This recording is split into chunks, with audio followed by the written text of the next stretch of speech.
દશામાં ના નડે અને આપણાને નડે બરોબર એટલે આ દશામાનાથી વર્તો કરીને ઘરેથી દશા બિહારવાની પ્રથા છે એ કોઈ પણ બેન દીકરીએ દશામાના વર્ત હવે કરવાના નહીં અને જેને દશામાં નડે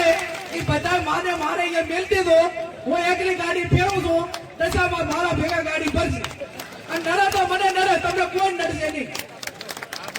બરોબર ને પછી આ ભુવાનું ને એનું જો ને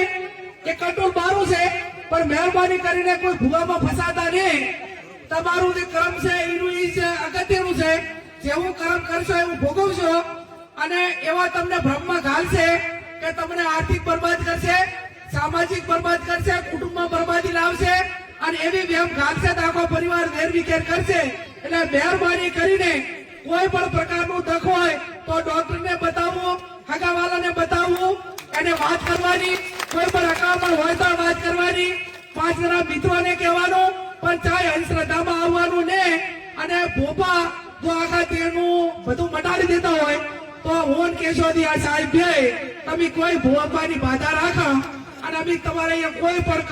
કામ ના કરો અને ચૂંટણીમાં ફોર્મ ભરા દીધા તો એ ભોપો આવશે તો અમે ભોપા લઈને બેહી રહ્યા ને ભાઈ તો હવારે 5 વાગે ઉઠીને રાતે વગાડતા સુધી માથામાં શેર ઝૂંડ લઈને ફરવાનું કોઈ કારણ ખરું તો ભલે ભોપો જ દીધાડી દે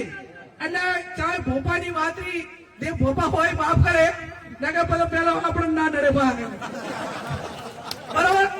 એટલે આ માત્ર ભ્રમો છે માત્ર કમાણી અને સાધન છે ટોકા રસ્તા છે લોકોની માનસિકતા એની સમજણ કેટલી છે એની મગજની કેપેસિટી કેટલી છે એ નક્કી કરીને ભ્રમમાં ઘાલતા હોય છે એટલે મહેરબાની કરીને કોઈ પણ પ્રકારની તકલીફ હોય તો જેનો જે નિષ્ણાત હોય એના કંદાવું હગાવાલાનું હોય તો હગાવાલા કંદાવું દખ ધાતું હોય ડોક્ટર કંદાવું અને જે કઈ હોય એ 5 જણે થઈને એનું નિરાકરણ લાવવું આપ ખૂબ મોટી સંખ્યામાં હાજર રહી અને આ બંધારણ વાંચવાના તમને બધાને